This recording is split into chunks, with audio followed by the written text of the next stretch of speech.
सही। मज़हर अब्बास साहब, जो भट्टी साहब भी बात करें और जो अंसार अब्बासी साहब की रिपोर्ट के मुताबिक वफाकी सतह पर इस फैसले पर संगीन शकूक व शुबहात जाहिर किए गए हैं, इसके बाद क्या सिचुएशन बनती देख रहे हैं आप? देखें, संगीन शकूक व शुबहात तो वफाकी हुकूमत पर भी होते हैं जब वो 2024 में आए इख्तिदार में। सवाल ये नहीं है, सवाल ये है कि एक एक जगह एक क्राइसिस है, और वो क्राइसिस है कि एक गवर्नमेंट वहाँ मौजूद है।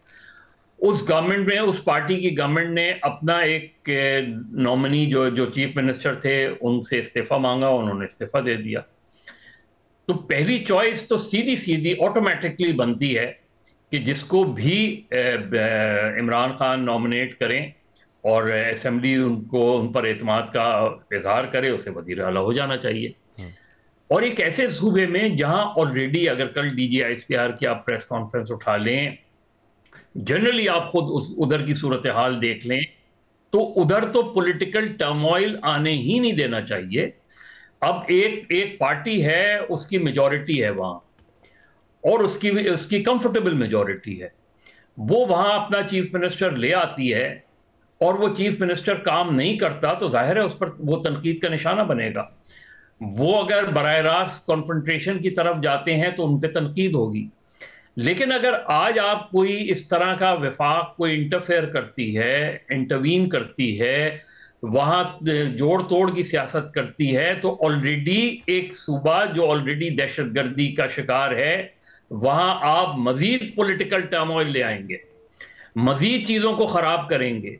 तो बजाय इसके कि आप एक नॉर्मल प्रोसेस में जाने दें, सुहेल आफरीदी इलेक्टेड मेंबर हैं या नहीं है, वो कैसे भी हैं वो अलग छोड़ें, लेकिन अगर वो एक इलेक्टेड MPA हैं तो एज एन इलेक्टेड MPA और रूलिंग पार्टी के MPA हैं तो उनको चीफ मिनिस्टर बनने दें। उसमें हर्ज क्या है?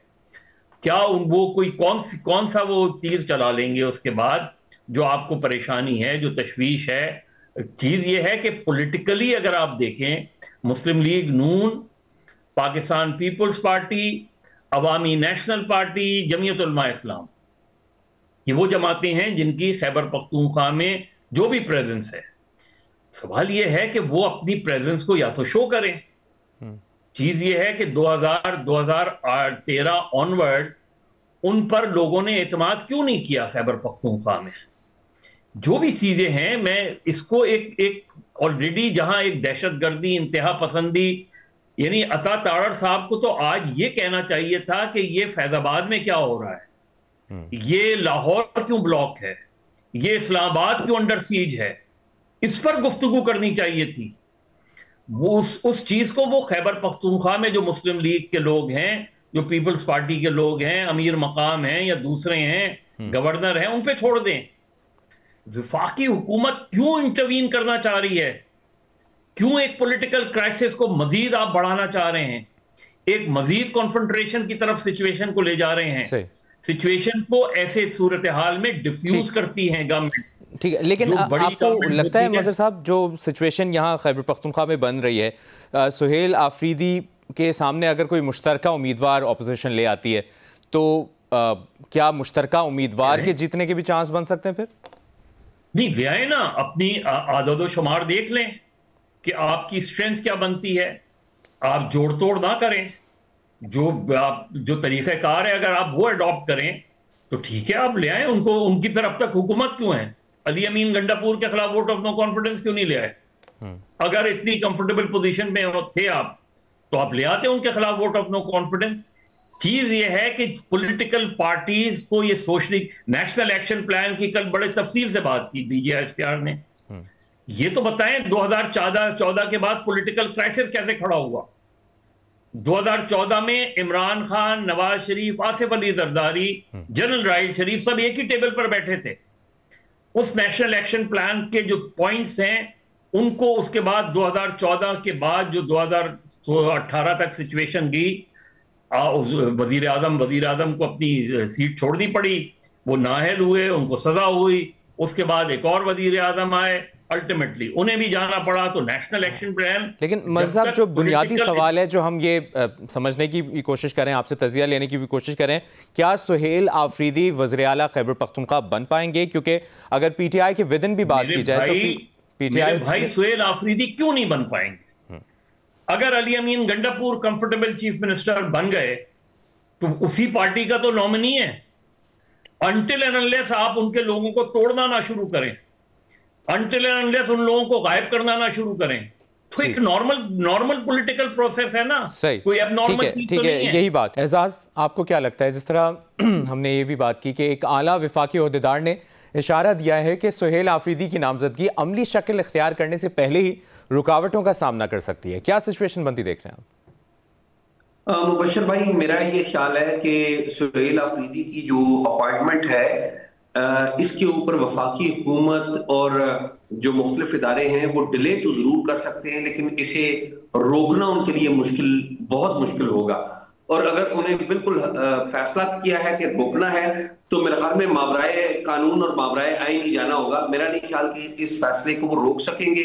उसकी वजह यह है कि जो 20 का नंबर आजाद मेंबर्स अब हो चुके हुए हैं एमपीएस, 20 का नंबर रिक्वायर्ड है अपोजिशन जमातों को।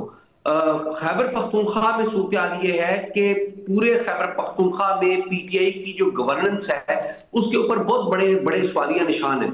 लेकिन आप जब इमरान खान की बात करते हैं तो पूरा खैबर पख्तूनख्वा सिर्फ एक बात के ऊपर पीटीआई को वोट देता है कि ये खान का वोट है, ये इमरान खान का वोट है। तो वोट जो है ना इमरान खान का वहां पर इंटैक्ट है। जो लोगों को गिले शिकवे उनकी गवर्नेंस से थे, तो आप देखिए वहां पर मेरा आना जाना रहता है खैबर पख्तूनख्वा में भी, तो वो लोगों से आप बात करते थे तो वो ये कहते थे देखें जी इनके वजीर करप्ट है, इनके वजीर आला काम नहीं कर रहे, अली अमीन गंडापुर काम नहीं कर रहे। वो अलग बात है कि वो पीटीआई खुद ही 12 महीने 18 महीने के रहे, तो 18 माह 19 माह तो ये खुद ही प्रोटेस्ट के मोड में रहे, गवर्नेंस तो नहीं हुई। जब एक हुकूमत प्रोटेस्ट मोड में हो तो गवर्नेंस तो नहीं हो सकती। तो देखिए जो शिकायतें हैं ना लोगों की वहां पर अवाम की, वो वजीर आला से थी कि वजीर आला परफॉर्म नहीं कर पाए। अब ये जो वजीर आला को तब्दील करके जो पार्टी क़यादत ने अपनी पार्टी को इस सूबे में एक नई जान दे दी है, और जब नई जान उनको मिल गई है तो कोई, मेरा नहीं ख्याल कि कोई भी बंदा अपना पॉलिटिकल फ्यूचर रिस्क करेगा और वो फॉरवर्ड ब्लॉक बनाएगा और छलांग लगाकर चला जाएगा अपोजिशन में। मेरा ख्याल है ये बड़ी मुश्किल है, और चाहे जिस मर्जी की ये ड्यूटी लगा दे, बंदे तोड़ना मेरा ख्याल है बहुत मुश्किल काम होगा। इस दफा खैबर पख्तूनख्वा में तोड़ने होते तो पहले भी तोड़ लेते, नहीं तोड़ सके। अभी तो जो इख्तलाफात थे वो खत्म हो गए। और फिर दूसरी बात यह है कि अली अमीन गंडापुर जो कि चीफ मिनिस्टर हैं, अगर वो कोई रोल प्ले करते, अगर उन्होंने कोई अपना धड़ा बनाया होता तो सबसे बड़ा धड़ा तो अली अमीन गंडापुर का था, वो बना सकते थे।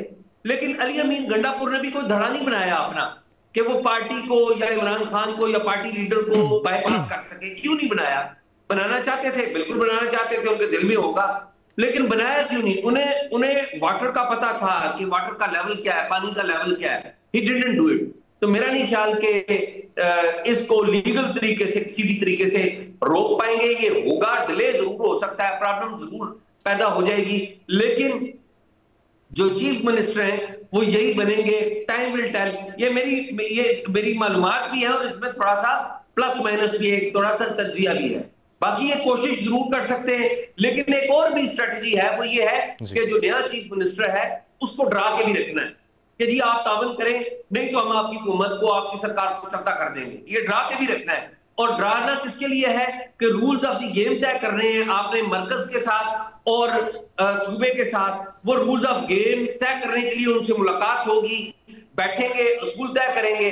उन उसूलों में क्या बात है? सबसे बड़ा जो चैलेंज है वो टेररिज्म का चैलेंज है। इसमें तो कोई शक नहीं है ना कि टेररिज्म का चैलेंज नहीं है खैबर पख्तूनख्वा में। और टेररिज्म वहां पर टीटीपी, दाइश और सरहद पार से दहशतगर्दी की जो वाकयात हैं उनके ताने बाने मिलते हैं। यानी कि अफगान तालिबान से जो मुकामी टीटीपी है उसके ताने बाने मिलते हैं। और जो पीटीआई है वो विजिबली नाम लेकर उस ऑपरेशन की मुखालफत नहीं करती अपने पॉलिटिकल गेन के लिए। लेकिन एट द सेम टाइम आप देखिए अली अमीन गंडापुर जो है, जो चीफ मिनिस्टर रहे, पीटीआई के रहे, मरकज के साथ इनकी महाजाराई भी नहीं।